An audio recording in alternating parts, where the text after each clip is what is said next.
Welcome to the Rueb Show. I'm here today with my one of my good friends, Mr. Matty Z. If you guys don't know who we are and this is your first time clicking on our show, welcome to the Rueb Show. Matty, how are you doing today? Fantastic. Thanks for having me on. I'm excited that you finally were kicking this off. It's been, I feel like, a long time in the making here. Yeah, seriously. I mean, Maddie and I were just talking pre-show, and we've been friends for 8 years now.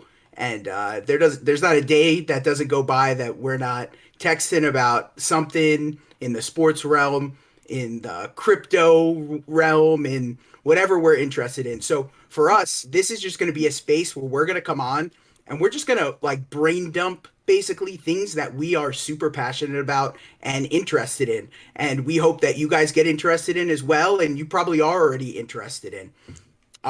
So Matt, do you want to give a little background on yourself before I go into me and go? You can kick it off. All right. Yeah, so my name is Matt. Twitter, Mr. Matt Z77. Someone, I guess, took Mr. Matt Z. But live in Atlanta, Georgia, 29 years old. I've got two dogs, which are being quiet and sleeping right now. So if you hear them throughout the recordings, I apologize. I've been putting up with James, like he said, for almost 8 years.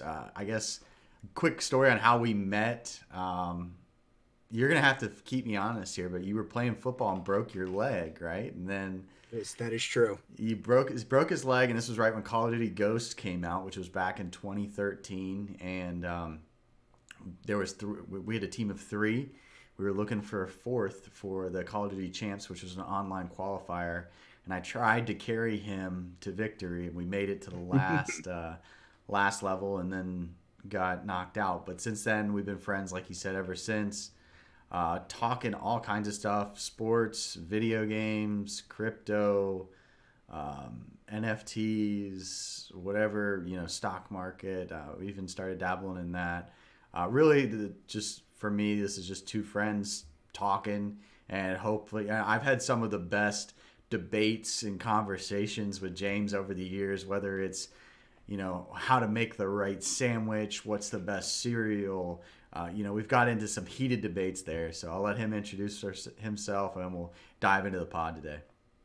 As Matt said, we're just going to get into everything. One Yeah. day we're going to talk about video games. The next, we're going to talk about whatever is, you know, in the news for that week or whatnot. So just a little background on me. I'm James Rube, hence the show name, The Rube Show. And I've worked in the large event industry for years in the entertainment and hospitality industry. And I've always had a passion for producing content in the daily fantasy sports and gambling space. And I just really wanted another alternative to be able to get on and just talk about general topics and world topics, general sports topics. And I'm happy to do it with my buddy Matt. So Matt, let's just dive right into it, man. Let's just hit Yeah. a topic and hit the ground running. So the biggest topic in sports this week and the thing that's leading, the ESPN headlines and it's the first thing on the ticker at the bottom is the Dak Prescott extension. I think it's actually a pretty fair deal for both sides. Cowboys are only locked into 4 years, and it's super front loaded for Dak. So 75 million paid out to him by the start of the next season, as long as he stays healthy. So Yeah. what is your initial reaction on the extension? And then we can kind of get into where we think Dak ranks in quarterback tiers in the NFL. Yeah, see, I know from our text conversations that you and I disagree on this. So I'm interested to hear your take officially. I don't think we've talked about it yet, but I think he got overpaid. I think stat wise, especially last year, he looked really, really good. Don't get me wrong there, but he also has arguably the best receiving core in the NFL. Was in a good system, and I think that the Cowboys need to address some holes on defense rather than shelling out the big money on Dak. But I know you think he's a top five quarterback and he deserves the money. So let them hear. This will be the first disagreement, I guess, per Yeah, se I we'll know. have. But Listen, and we don't even mean to start off with a disagreement, but yeah, it's just I can see the value in Dak as a quarterback, and the quarterback position is the most important position in football. So when you use the term overpaid for a quarterback, it's really difficult to justify that for someone who has had success. And where you wouldn't disagree that Dak's not a top 10 quarterback, right? no, I agree that he's a top 10 quarterback. I just think for the team, I don't think they can afford it Yeah, and I be think competitive. The Cowboys have ruined their cap in other ways. Correct. And we can get into, one day we're going to dive deep into the running back discussion on here, I'm sure. But Yeah. just the fact that they paid Ezekiel Elliott so much and then he's splitting time with Tony Pollard already and they already lost Byron Jones last off season because of their cap issues. They paid Amari Cooper. I mean, I agree with you that the Cowboys are in a little bit of a financial pickle, but I don't think skimping at the quarterback position is the way to do it. Maybe trying to unload picks and get off the Zeke contract somehow, like we saw the Cardinals do with David Johnson.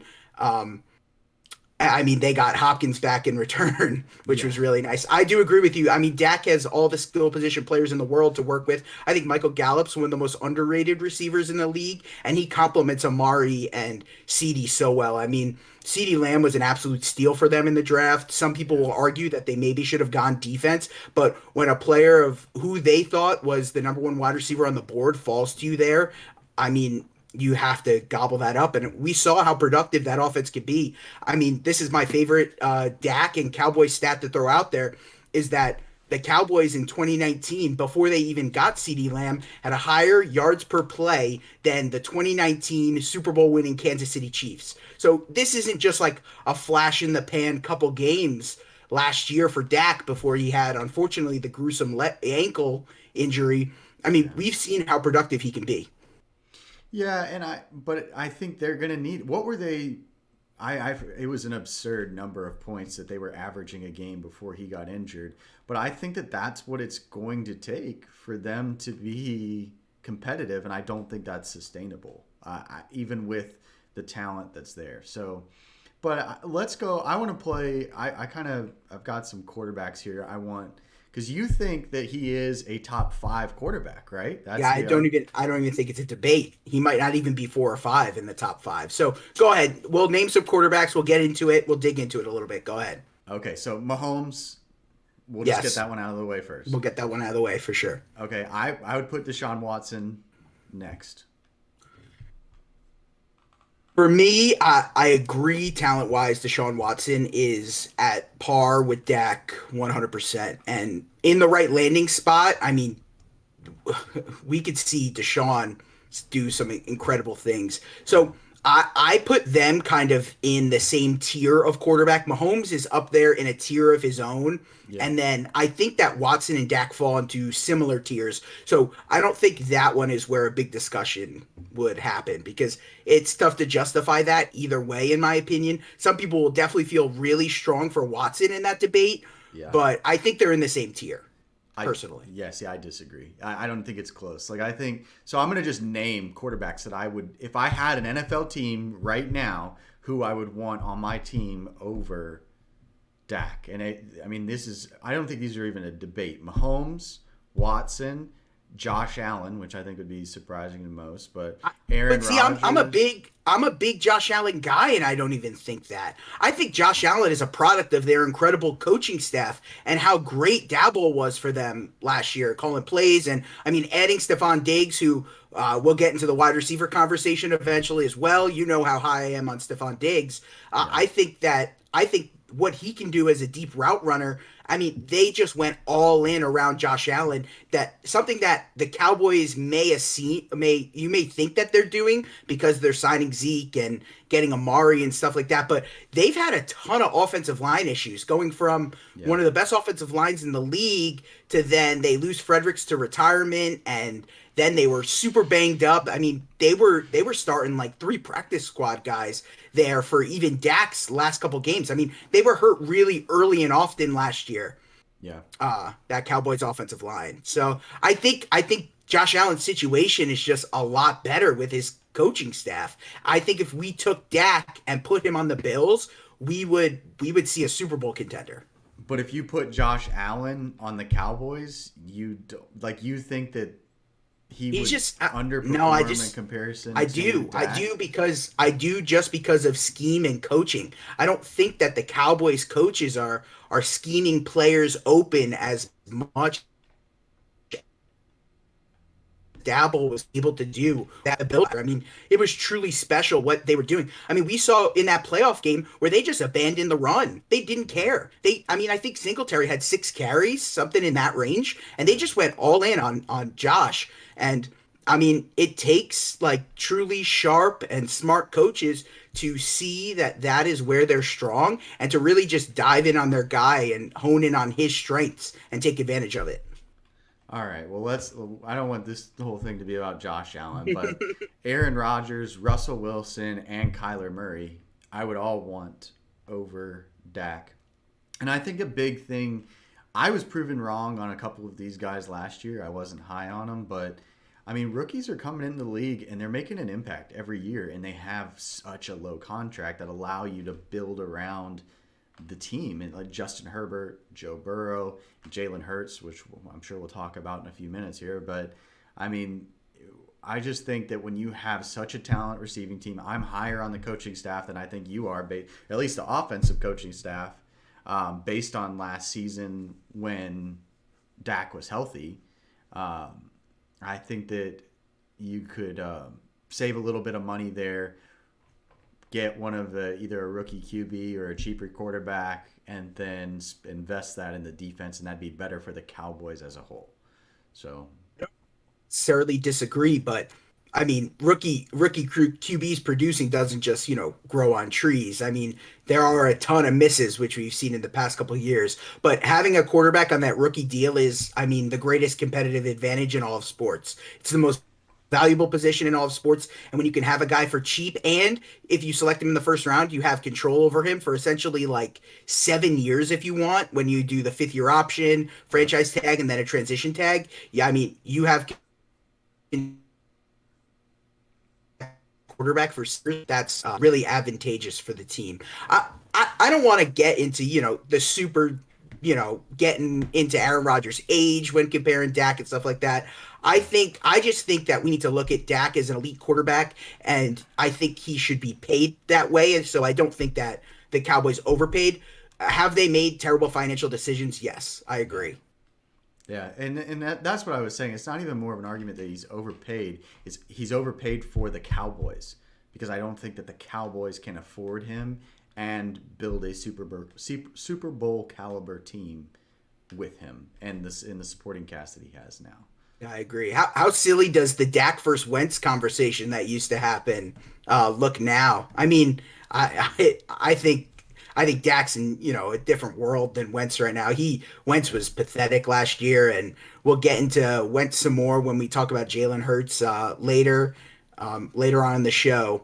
All right, let's move on to a situation that I thought was interesting, just because I think it kind of sets a landscape for what could potentially happen here in the draft and what could happen with impending trades and free agents. So Isiah Wilson, who was a first-round draft pick for the Titans, they essentially did a pick swap, a 7th-round pick swap with the Dolphins. So basically nothing. They gave away Wilson for free after he had massive off-the-field issues last year with the Titans. They basically were like, we don't care. Please just take him off our hands. So I want to kind of get your opinion. Does the Dolphins trying to go out and get a low risk, high upside tackle, does that kind of I don't know, give away their hand on what they really want to do here in the offseason, whether that be who they want to target in the draft, whether it be Jamar Chase from LSU, or do they want to go out and still target Sewell from Oregon and stick with Tua, or do they want to try to package that pick and Tua and potentially get your boy Deshaun Watson? What do you think like the Dolphins are thinking right now? I think this Isiah Wilson news has a little bit more legs than people would think. Yeah, I mean, I don't think any team in the NFL currently should be giving up the chance. Like, any team in the NFL should have made that trade, swapping a 7th round pick for a high upside tackle, because they're so rare. And I think that it proves that whether it's Tua or Watson, I think that it fills that hole for them, and they needed to improve their offensive line a little bit. But I look at teams as like what will make them better, and I think right now they're lacking that big play receiver in their offense. And I know Preston Williams was hurt last year, but I would rather see them get Jamar Chase, whether it's with Tua or they package Tua in the pick. Maybe somehow get a first round pick back. I'm not sure what that would look like. But I would love to see them get some type of receiver in the draft rather than drafting Sewell. Yeah, I agree. And the free agent wide receiver market is a little bit more scarce than it was a few days ago. Now that the tag players have come in, we saw Chris Godwin and Allen Robinson for my Bears get tagged. We also saw guys like Leonard Williams on the defensive line, Brandon Scherf, guard for the Washington football team. I almost said the R word right there. Yeah. And then we have Marcus May, Justin Simmons, Marcus Williams in the secondary, and then tackles Cam Robinson and Taylor Moton. And so I think that the biggest surprise to me with the franchise tags were that Kenny Golladay didn't get tagged. And to me, I thought the Lions were going to tag Golladay just to use him as a trade chip. I mean, why wouldn't you? Even if you had to pay and play Golloday next year. I mean, their skill position core is the worst in the league, well, undoubtedly, and not being able to secure a guy like Kenny or even use him as a trade piece was really surprising to me. But Kenny Golladay is on the free market now, and there are going to be a ton of teams interested. I think my favorite landing spot for him is the Bengals, replacing AJ Green and getting to play with Joe Burrow and Higgins and Boyd. Where do you think Kenny Golladay will land, and what's kind of a fun landing spot where you'd like to see him go? Well, I mean, I think to touch on the Lions, I could see them easily going 0-16 this year without Stafford, getting rid of Golloday. I think they're going to go into full tanking, rebuilding mode.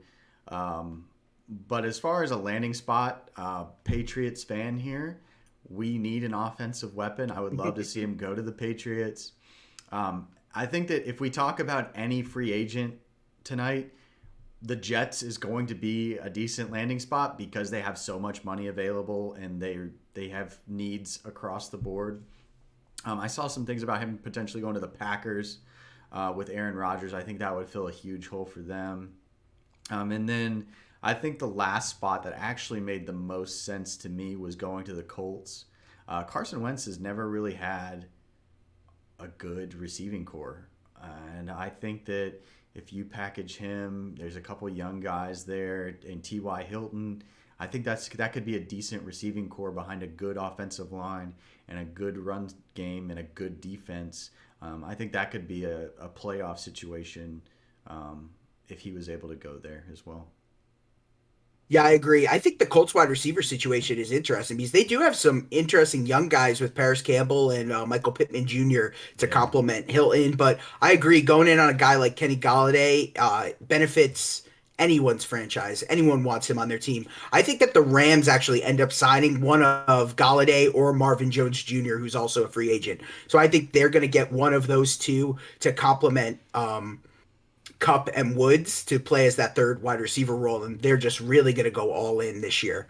So another guy who did not get franchise tag and who's going to hit the open market is Aaron Jones. And I've seen some interesting landing spots suggested for Aaron Jones. One of them was the Miami Dolphins. I think that's an interesting spot since they do have the quarterback on the rookie deal. I don't think personally anyone should be throwing the bag at Aaron Jones. He shouldn't command too much on the open market, but as you know, someone's going to pay him. So where do you think Aaron Jones lands? I think the Dolphins are very interesting and kind of a dream fit for him. I mean, he would step right into the workhorse role with them. So what do you think about Aaron Jones, and where do you think he'll go? Yeah, I'm interested. So we have this philosophy, I know we've kind of skirted around it, that paying running backs is not good for a team because they take up a large percentage of salary cap, and it's proven that they're not necessarily plug and play, but the big running back money like David Johnson I think is the best example where he had, good years, got signed, and then he didn't produce, kind of ruined, like it messed up the Cardinals' salary cap situation for years. And so I wouldn't want him to make a ton of money in Miami because I think that they, especially if they pull in Watson, I'm not sure they'd be able to do that. I would need to look at their salary cap a little bit more. But I just think that they should spend the money elsewhere. Myles Gaskin proved that he could handle the role last year. And especially if they bring in a guy like Watson or even with Tua, I think it'd be fine. But I really like him in Arizona with Kyler. I think that could be a really good spot for him. I think they kind of proved last year that Drake can't really handle that full load the whole year. The Jets have the money. They just got rid of Le'Veon Bell. But honestly, my favorite spot for him is, I think it's kind of a sneaky spot, is the 49ers. I think that Kyle Shanahan's system would be perfect for him. He could kind of have that lead back role. He wouldn't get rode into the ground because they do have a running back by committee. But I think that his touches would be very efficient and he'd be very elite there. So I'd be interested to hear, are we in the same page there, or are you just all in on Miami?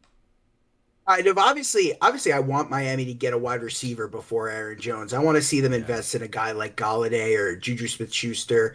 I think the most interesting place that you mentioned was Arizona.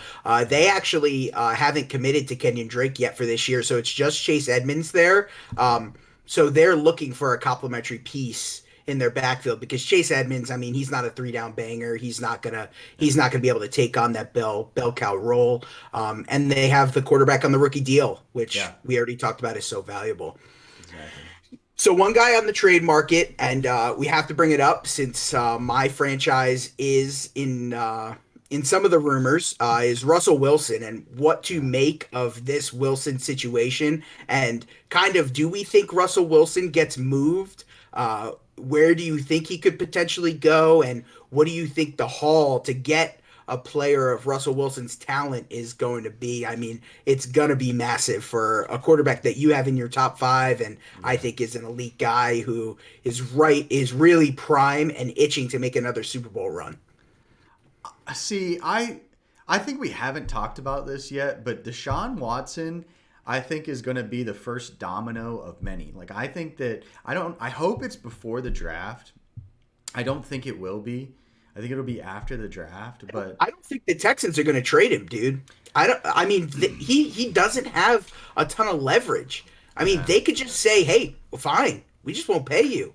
Like, you are our asset, and until we feel like we're ready to move on from you and get value back from you." Unfortunately, I don't think he has a ton of leverage with 2 years left on his deal, and then they could even potentially franchise tag him, and then he has to play, or else they can use the tag again. I mean, it's definitely a tricky situation, and the NFLPA has kind of screwed over their players a little bit with giving owners and GMs so much control over players. Yeah. But he signed the deal. You know what I mean? And so I don't think they're going to trade him. I mean, they're crazy enough to like let him sit out all summer and then maybe play during the season, maybe not. I think it's crazy and super interesting. But you're right. If his domino falls, everything else follows behind. Yeah, but I think that both, and this is a good topic because so the NBA, I feel like the players have a lot more choice over the team, their position, like it's a players' their league. role. Yep. It's a players' league. Like, do you think the NFL will ever get there? Because I think that's all Russell Wilson wants. Like, I don't think he really wants to be traded. I think he just wants to be involved in the team, and I think he should. He's an incredible. I mean, like I said, I think he's one of the top quarterbacks in the league. I think if we're talking about systems and talent around him, I would love to have Tyler Lockett and DK Metcalf to throw to. So I think it'd be tough for him to leave, but I think it's all going to come down to, will the NFL ever be like the NBA, where the players have a little bit more power over their role and their, like, what team they're on?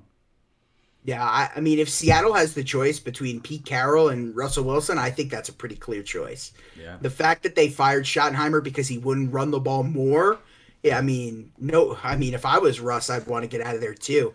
I mean, the let Russ cook movement was rolling for the first 6 weeks of the season last year, and then they just abandoned it. And I mean, their offense just gets so stagnant, and they're never gonna beat a team like the Chiefs or even Aaron Rodgers in an offensive battle, when they're just trying to grind it out and run on second and long and all that kind of stuff. So I don't blame Russ for wanting to leave. I hope the Bears get him. That'd be nice. I Yeah. doubt they do. I'm not getting my hopes up at all. It's not a prediction. What's the trade package if you were the Bears? What would you put together to trade for him? Man, I mean, the package would have to be like, like 2 firsts, a second, and Roquan. Oof. Yeah, Oof. and I mean that. Does Mitch go in it too? No, we don't have any. We don't have Mitch. We don't. Mitch's contract is up, so Okay. he is on the open market. Which, I mean, who knows if the Bears are going to bring him back? But we could get deep into the Bears and the McCaskies, and just I can go all day about. We could do a full Bears episode. Yeah. So, all right. Well, Eagles owner Jeffrey Lurie came out and said that he wants Jalen Hurts to start this year, and I think that's the plan, and I think that's one of the reasons. So I thought one of the reasons that they got rid of Peterson was because Peterson wanted to be in on Jalen Hurts. Yeah. And the owners were like pushing back on it, but now it seems like the switch is completely flipped, and the owners are now in on Hurts starting. Yeah.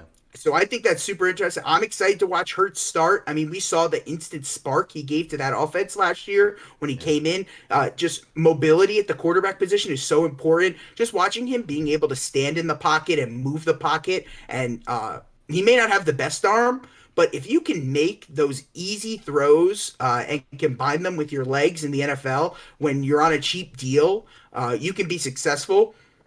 Yeah. What's really hurting the Eagles is that massive dead cap hit that Wentz leaves behind. But we're two big fantasy football guys. You're going to hear us talk fantasy football a ton as the season gets closer. All off season, we may even do some drafts on here and whatnot. I think that'll be a lot of fun. But how much Jalen freaking Hurts are we taking this year if his ADP in the 8th, 9th round holds? I love Jalen Hurts, but I think the 8th, 9th rounds is actually good for him. I don't know who he's going to throw the ball to. Okay, let me start out. I love Jalen Hurts. Don't give up on Rager yet. Don't give up on my guy Rager yet. No, I haven't given up on him, but he's the only one. Yeah, name another receiver that you would want on that. Like they need to get somebody in there to help him because they do. Jalen is a guy. I loved how he was loyal to Alabama when all that stuff was happening with Tua. That to me showed that he wanted to learn. He wanted to prepare for the NFL. I know he went away for his last year, but I think that all helped him. And I, as a Patriots fan, I wanted them to draft him in the first round. And we didn't, but I think that he's going to be limited with his passing game weapons. I think that the O-line, similar. So the Cowboys and the Eagles are really more similar than a lot of people think as far as their O-line. They used to both have some of the best O-lines in the game, and now due to injuries and trades and retirement, they don't. So I think that's why I think Wentz struggled a lot. He didn't have any didn't have an O-line, didn't have offensive weapons, and he wasn't the most mobile. So I'll be interested to see how Jalen Hurts takes over. I'm interested to see what they do in the draft to help him. But I love the fact that he's starting, and I will have him in fantasy. So it's just one of those things where I think that he needs some help. Yeah, I agree. I mean, we've seen those rushing quarterbacks in the Konami code of, to quote friend of the program, Rich Rebar, they're the Konami code of fantasy football. And so when you can invest in a guy with as much rushing upside as Hurts has, I mean, there's a realistic shot of Hurts doing like early Cam Newton type rushing touchdown stuff near the goal line if they have some interesting packages for him. Yeah. One bet that I think is really interesting, which you might tell me to just donate the money, but 66-1 Jalen Hurts MVP bets. Oh no, don't get crazy with your money now. Listen, you would have said it was crazy 2 years ago with Lamar, right around this time as well when he was 100-1. And I still stand by that. He's a great running back. But listen, and what happens if Hurts just runs hot in the TD department? puts up those 30 passing touchdowns and combines it with double-digit rushing touchdowns, Eagles win that weak division. Listen, it could happen. I don't hate it at 66-1.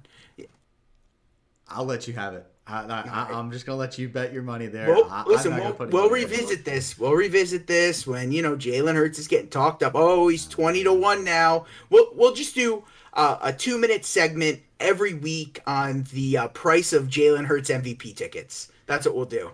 We'll just keep updating. Okay. I mean, I'm not gonna be.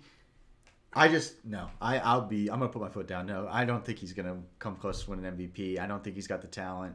They don't have the defense that the Ravens do or did when Lamar won MVP. I don't think they're the same caliber of quarterback. I think that Hurts is actually a better quarterback than Lamar, but Lamar's rushing upside is just so much better than Lamar. Yeah, I mean, we saw Greg Roman just go all in on Lamar's skill set and stuff, and it's yet to be seen if the Eagles will do something like that. But I still think it's an interesting situation. Yeah. All right, time to dive into near and dear to your heart, the New England Patriots. So the New England Patriots get a reunion with Trent Brown. Yeah. They get him back, and he had a miserable season last year.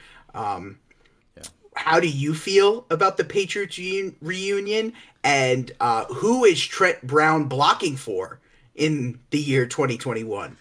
Who starts week one for your New England Patriots? Let me sit up a little bit because I could talk about this, like you said, your Bears all day. I really like this move for the Patriots. I think like the Dolphins, it's really a very low risk, high upside play, and I think that Trent Brown wants to play for the Patriots. It's the best system and the best coach in the NFL, and I don't think that there's much of an argument there.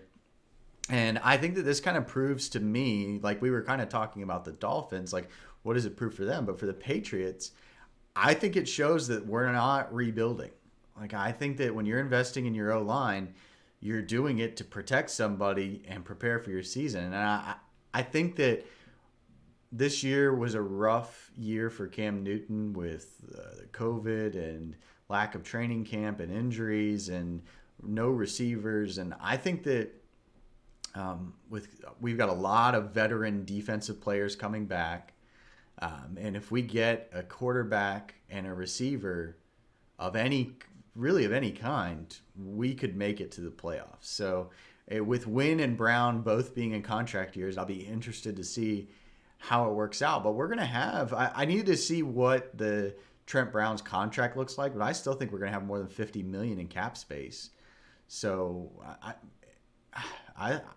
and another thing that I think I've seen a lot, and I want an outsider opinion on this. I'm biased here, James. So keep me honest. How many players have left New England and excelled out of New England's system? Man, I mean, the list is short. I mean, is there? There's not even any really notable players outside of the GOAT who have moved on from the Patriots and been really successful. Even we've seen a ton of coaches fail. I mean, we saw Patricia had a very short-lived career over there in Detroit. I'm not the biggest Vrabel guy in Tennessee. I mean, he's done some interesting things, but I'm not super excited about him.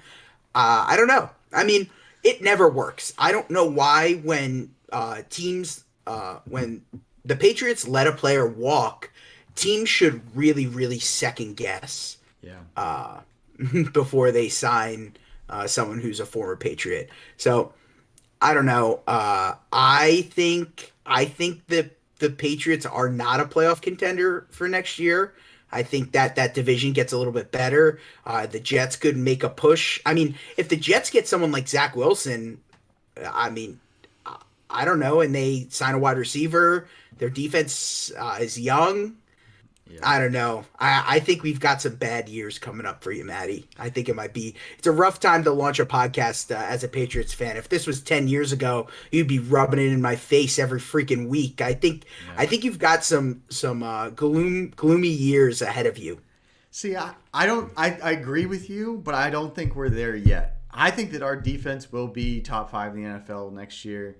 With all the injuries coming, that's crazy underrated. That's crazy underrated. Is Yeah. all your defensive pieces coming back. I mean, that was Yeah. huge. I mean, losing someone like Patrick Chung, people don't realize that the Yeah. impact that he has. I mean, they call him the tight end stopper for a reason. Yeah. I mean, with Gilmore on the outside taking someone away, Chung being able to line up against some of the best tight ends in the league, Travis Kelce in particular, and I mean, nobody stops Travis Kelce, but attempt to slow him down better than others in the league. That's Yeah. super important for their defensive scheme.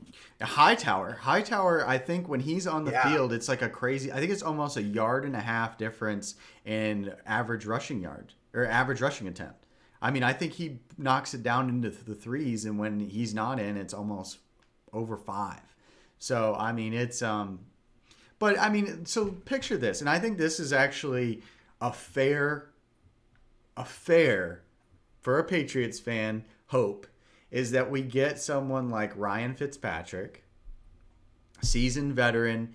I mean, I think he's played for almost everyone else in our division at this point. He could come in, and then I would love to see us sign Kenny Golloday. Realistically, I don't know if we're going to spend the money, but there was some interesting news today on Emmanuel Sanders, John Brown.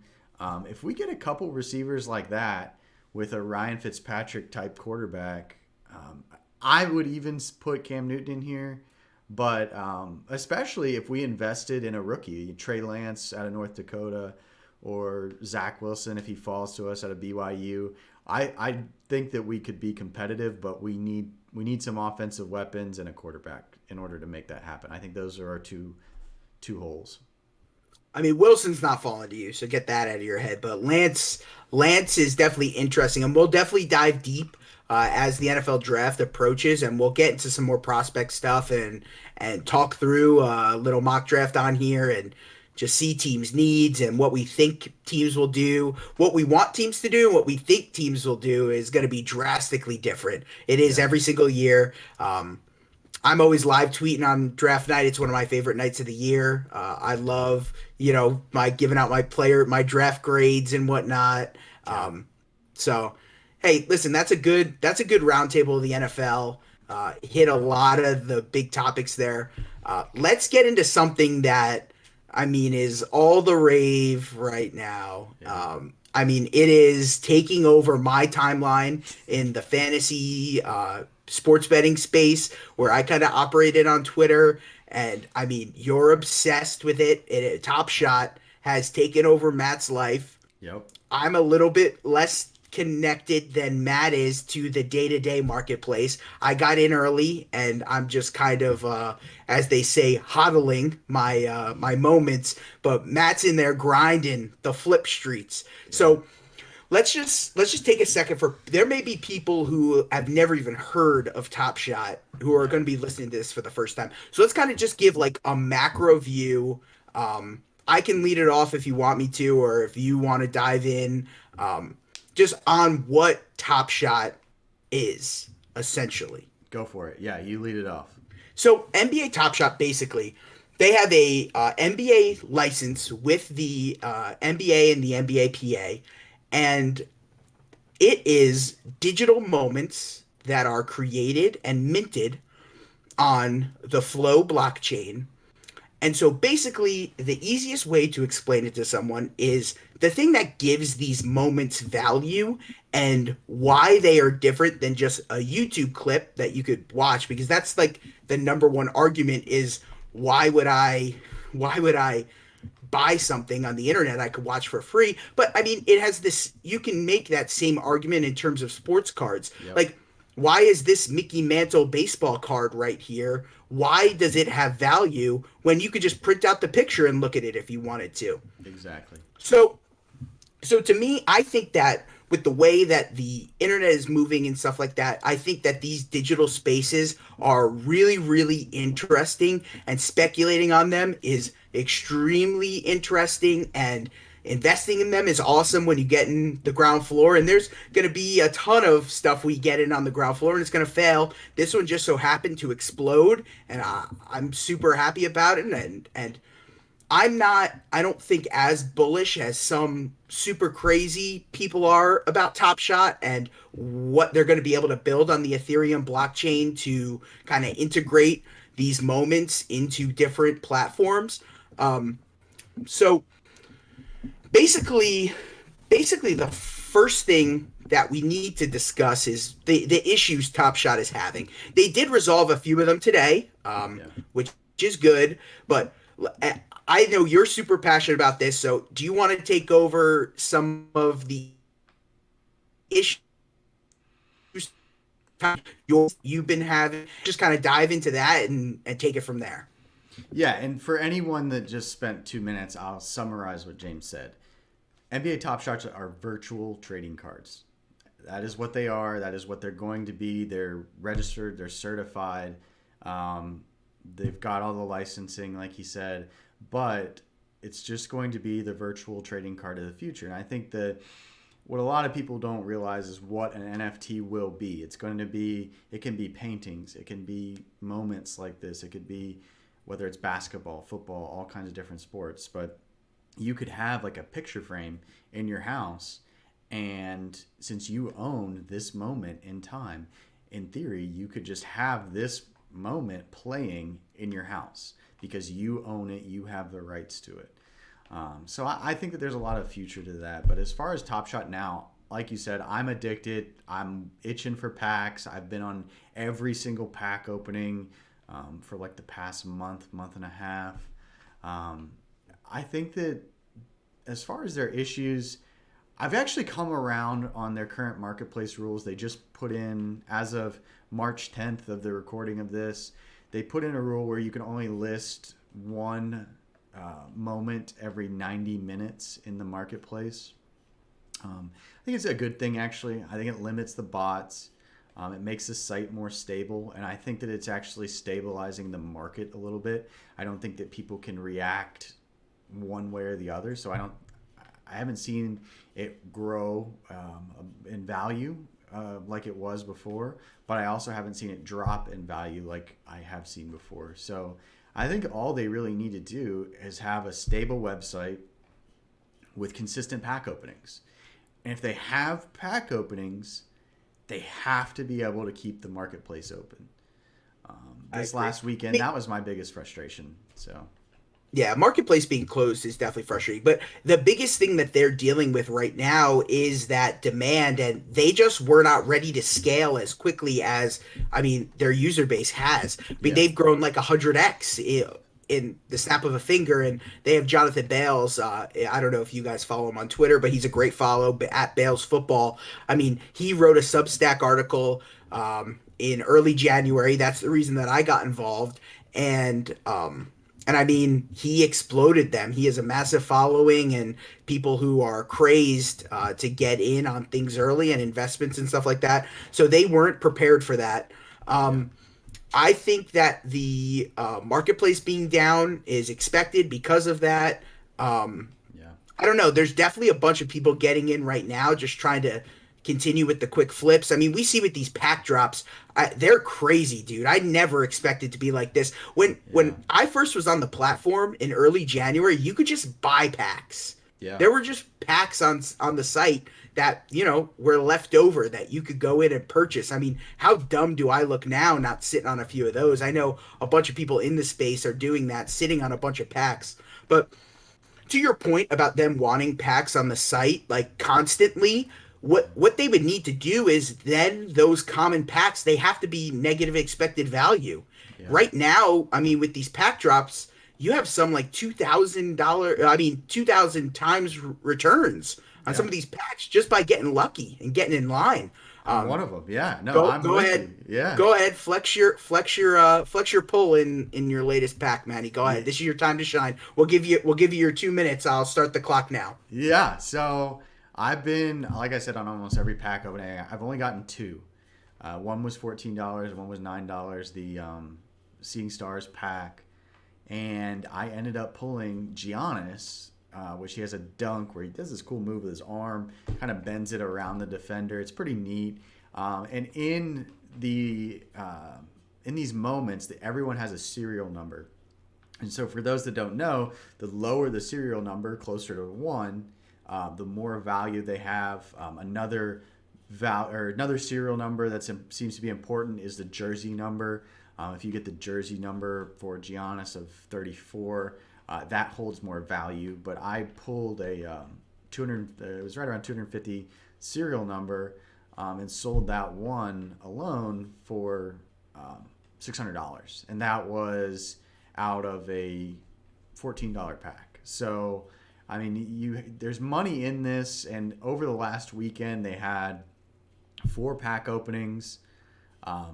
Over $2 million really got put into the entire marketplace. So I'm interested to see how it goes. I don't necessarily think there has to be pack openings like readily available, because then, like you said, it would have to be negative return. But just consistent pack openings, like if you had one a day or one on Tuesdays and Thursdays or whatever it is. I do think that lowers the barrier of entry, though. Like, if someone's able to just sign on, like, think of it as FIFA Ultimate Team and Madden Ultimate Team. I mean, we both have played Madden Ultimate Team before. Being able to just sign on and get a pack whenever you want is great. I don't think people realize that Dapper Labs, who's the company that started TopShot, I don't think that they realize that they don't care about their moments holding value. The only thing that Dapper Labs cares about is their economy over the next, 20 years. They see the future down the road.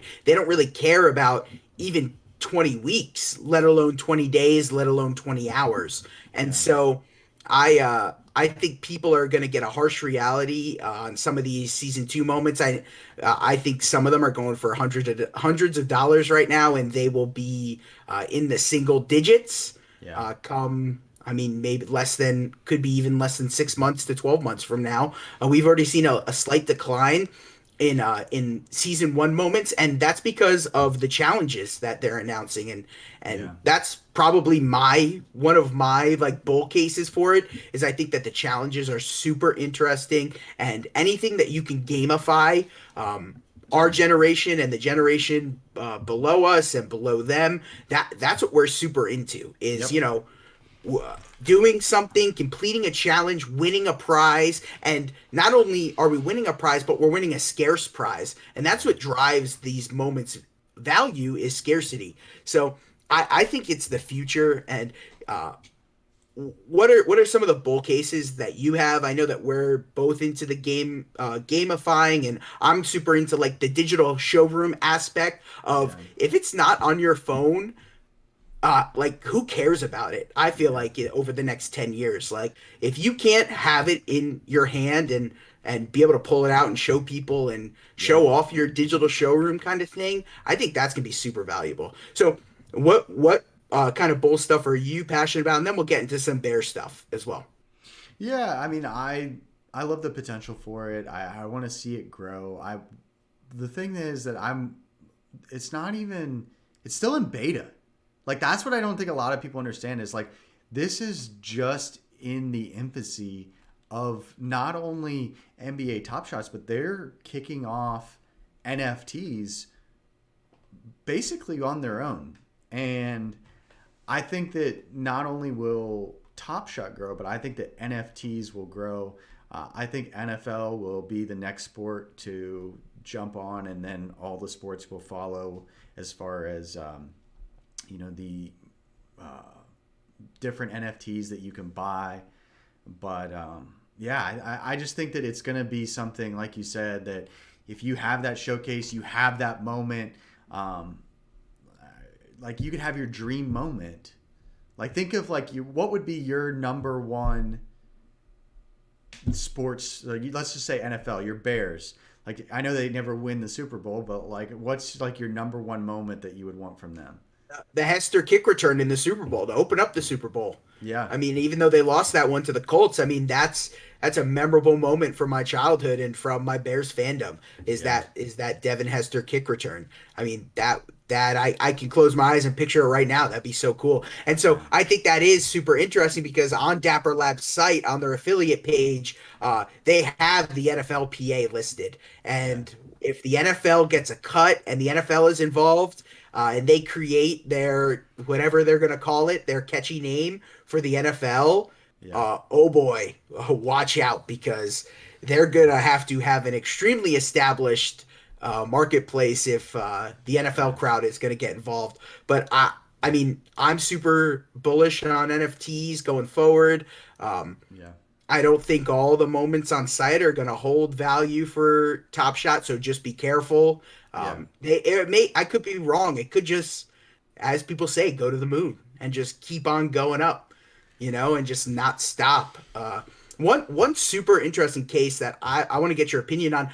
How cool would this be if you went to a game and they scanned your ticket or they scanned your Top Shot account, and then you could have a moment from that game, and you Yeah. can kind of keep like almost like a record of all the games you go to and attend. Like Yeah. there's so many people out there who have like kept ticket stubs. Like what if you had a scarce exclusive moment from a Yeah. game that you went to? Think of how cool it would be to go to an NBA Finals game and then a Ray Allen moment happens like it Yeah. did that corner three, and Yeah. then you own that, and say they only gave that to people who were in the building that night and had that ticket. I just Yeah. think that's a really interesting concept, and there's just so many unique, amazing, cool things that they could do. And this most certainly won't be the last time that we talk about NBA Top Shot. I'm sure more craziness will happen in the NFT space, and that the NFL will get involved, and things will get super interesting. No, I agree 100%. And I think it's super neat what they could do. I think there's so much. Like I know right now Top Shots already has some basketball players involved, but I mean wait till like the LeBrons and the Steph Currys, they get really involved with it, start pushing it out to their platform. I think it's going to be huge. But I agree. I think if we're going to make the downside to it, I think the only downside is going to be the value of the current moments.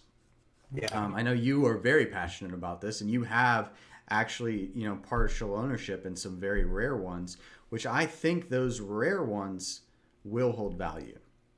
But So just go ahead on Ish Smith. Let's go. Let's get the Ish Smith I mean, rant out that's of what the it way. was. I mean, a week and a half ago, we were talking, and there was a Series 1 Ish Smith moment going for $500. I don't know if you could pull it up real quick and see what it's going for today, Yeah, but it was literally going for $500. And I told you, I said, this is like a $2 moment. What are we yeah, doing here? yeah, Like, that's players who have no value going forward. I mean, you would just need like super like Ethereum bros and stuff like that to just want like one of those first top shots yeah. because of their scarcity, to be interested in it. But I don't know. As the NBA fan in me, I'm not buying Ish Smith moments. I'm sorry.